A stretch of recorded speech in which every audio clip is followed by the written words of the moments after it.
Hello guys! I hope you're all doing really well today. I was planning to do like a video about what books I read in July and June, and I will, but first I just gotta say I haven't done my makeup in months and I'm just like, I'll just do like a casual thing, just a little bit, and then this happens. It's like, I can't even avoid it. It's just who I am. So this is what we're doing today, apparently. It's like I don't even have power over it, you know what I mean? Anyhow, let's get into the books that I read in July and June. It's such a long time ago, like I don't even remember what happened in the books. I know, it's awful. But I'll talk about them anyways, and I'll tell you as much as I know. I'm gonna go through 12 books today, so I'll go through it quickly, and I'm not gonna go through the books that I read in Booktubeathon, which was last week, or Readathon, but I've uploaded vlogs for all the books that I read then where I talk about them, experiences along the way and everything. So just check out those reading vlogs, or you can follow me on Goodreads. I'll put the link in my description if you're interested in that. Okay, so let's just get started. So the first book I read in July was The Dragons of Nova by Elise Kova. This is the second book in the Alchemist of Loom series. Oh, it's called the Loom Saga, sorry. And the first one was really good. It's a steampunk fantasy in this sort of dystopian world where there is Nova, which is basically this cloud kingdom where these creatures called dragons, they look almost like this, have their kingdom. But then on Earth, there is this society driven by machinery, and the country has been basically separated into all these different parts, and people are put into those categories to work, to train to become a certain type of mechanic, in a way. You're following this main character called Ari, which is basically, she's a chimera, and what she's done is put dragon organs inside herself, and every single dragon organ is connected to some sort of power. Like the lungs are capable of slowing down time, and so when she's putting those organs inside of her, she basically gets that power. And so this book is taking place mostly in Nova, hence the title of The Dragons of Nova, and the previous book was basically taking place in the land of Loom. And this book I enjoyed so much more than the previous book. This romance is really good. Like, I am a little bit of a hopeless romantic. Like, I gotta admit it to myself. I was hoping I'm not, but I am. And so this one, like, it's just really good fantasy. It's very easy to read, but I really enjoyed it, and I do recommend the series. It's not like an amazing fantasy series, and it's definitely not the first one I would recommend, but it's definitely worth reading if you decide to read it. I love the whole, like, machinery aspect of it, the whole steampunk world. I really like that, mixed with magic and everything. This book was better than the first one, and I can't wait to read the third book. I really should get going. Like, now I'm talking about books, I get so excited about them, and then I'm wondering, why ain't I reading the third book? Because I'm reading other books. So that's the first book I read. The next is Smoke in the Sun by Renee Ahdieh. This is the second book to a duology, I think, of the first one is called The Flame in the Mist. It is a Mulan retelling, and they changed the covers of these books, and I do not understand why. Because the first book cover is perfectly fine. Like, I don't even get it. And this one is worse, actually. The first book I thought was okay. This book, though, was just bad. I think I gave it 2 stars. I've been giving, like, lower and lower ratings on my books, and I think it's just because I'm reading more and more. But it's basically about this character called Mariko, and she is going to marry this person, and on her way to get married to this person, her whole van gets looted, and then she ends up in this clan called the Black Clan, which is basically like her enemy clan, but then she learns to, like, love them. And then this is the second book. This book was so boring. Nothing happened in it. Like, we learned a little bit of the magic stuff, and they didn't repeat anything of, like, the characters and everything, and I was trying to, like, understand it, and I was like, what are you trying to do? I didn't get it.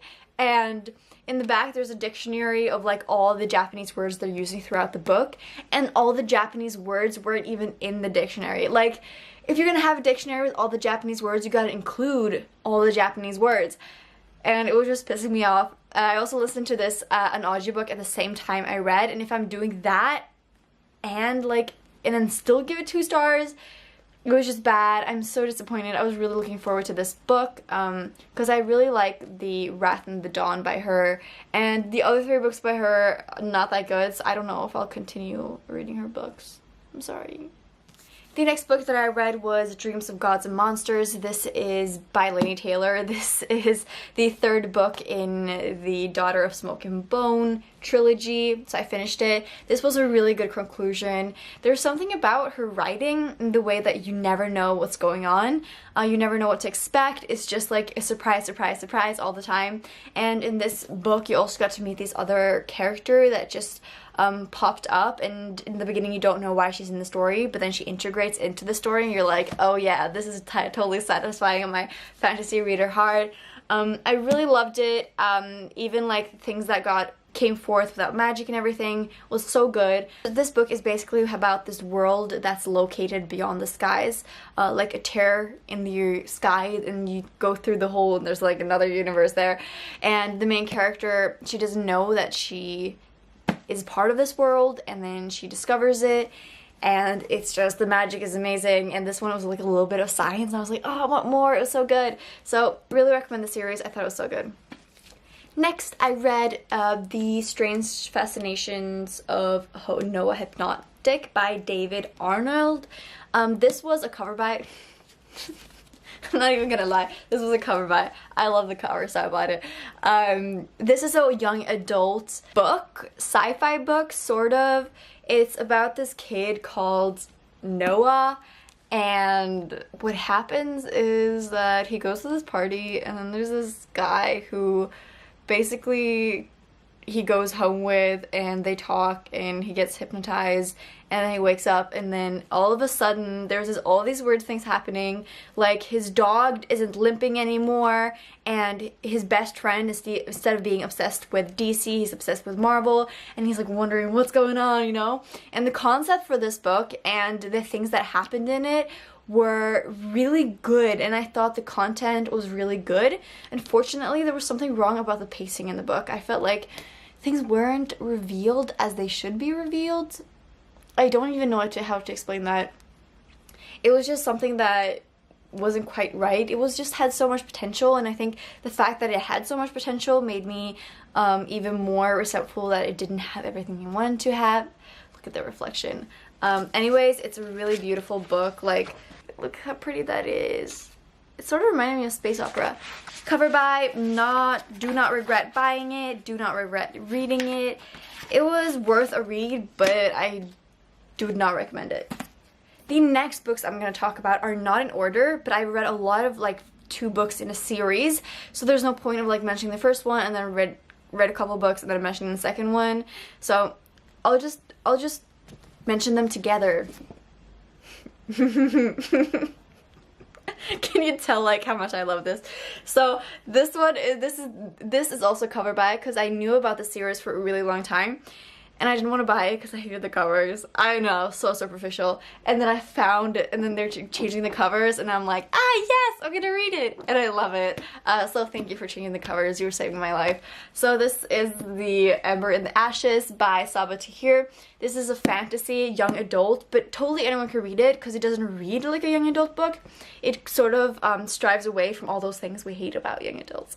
So this is a fantasy where there's these scholars which basically had the country first, and then it got taken over by this martial empire, and now all the scholars are oppressed, and her family, the main character's family, Laya, I think her name is Laya. I'm reading the 3rd book right now, so I should know. Yeah.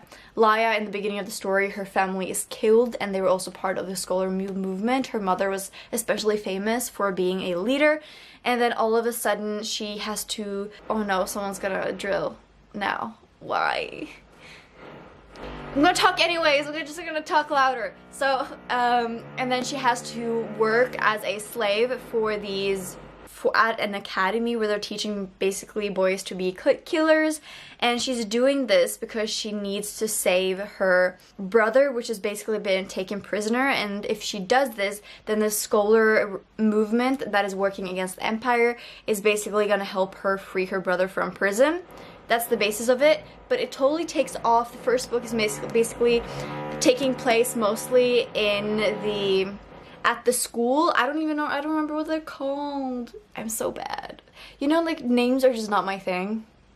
I really apologize. So basically there's a boy there called Elias. I did not get that wrong, thank God.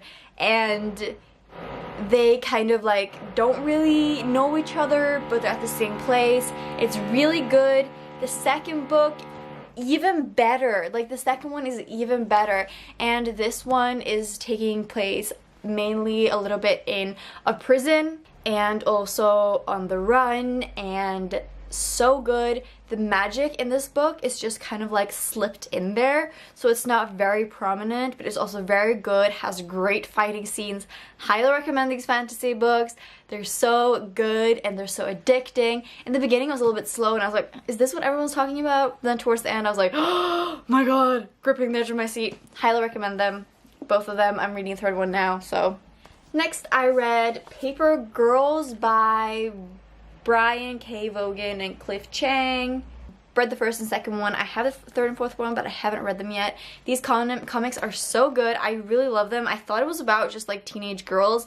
Turns out it's a sci-fi comic, and I'm like, yes, I'm here for it. It is so good. I do not know what's all going on in this book. I do not know what's happening, but I don't think you're supposed to. You're following these male girls who all meet up by accident, and then all of a sudden all this like strange sci-fi shit starts to happen, and it's so good. I love things that are like many dimensions. That's just my thing, and this series like really plays with that, and it's all these creatures, and she starts meeting several versions of herself in the future. One of the characters. It's really good. I can't wait to read the other books. And then we get to this book. I'm just telling you about loads of great books. All these books are pretty good. Okay, no, I take that back. Loads of good books, loads of bad books. So this is A Little Life by Hanya Yanagihara. And this is basically the premises sound so normal. And it's basically just about 4 boys living in New York, or men, because you're following them basically from their like mid-20s until like late in their lives, like 60.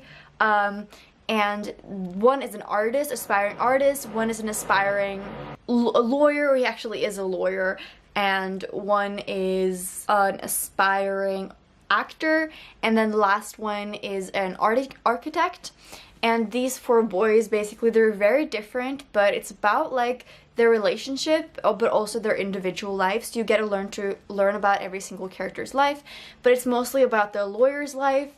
And I don't even know how to talk about this book. How can you talk about a book that's like this? Like, this changed the way I look at books and things that can be written for like forever.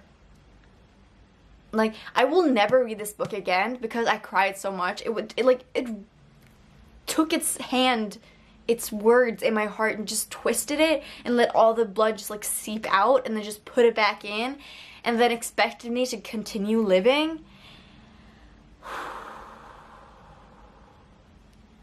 It's basically a self-harm story, I know. It's about so much abuse, and it's so much about pain and suffering and relationships and recovery and not recovery, and it's just so sad. I highly recommend this book, but you gotta be ready. I was not ready.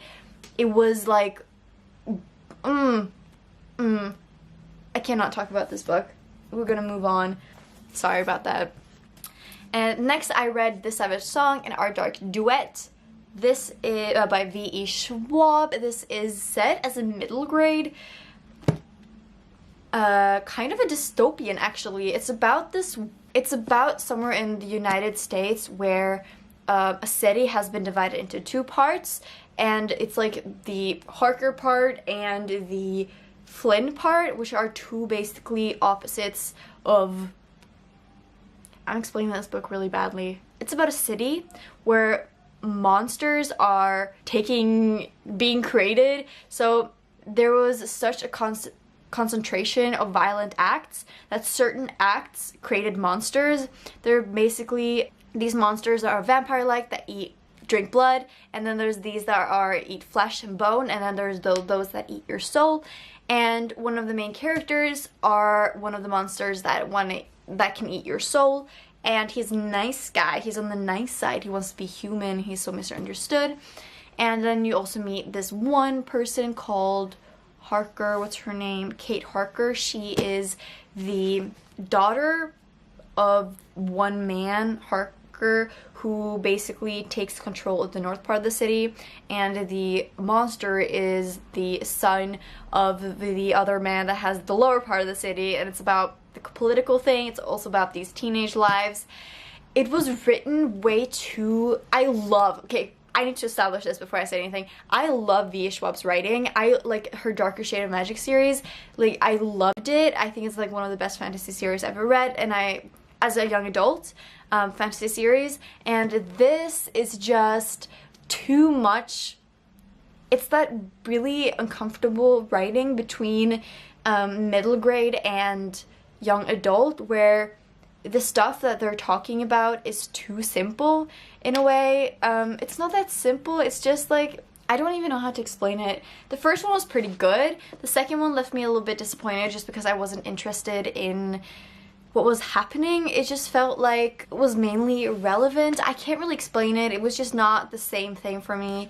I was also really having high expectations because I've waited to read the series for such a long time. I'm really glad I read it though in the same month as well. I'm really impressed with myself and have it done. I still really like V.E. Schwab, but this was just not my favorite one of hers. Also, why would they put like her name up here on one book and her name down there on another book? I don't know. Ask them. It's stupid.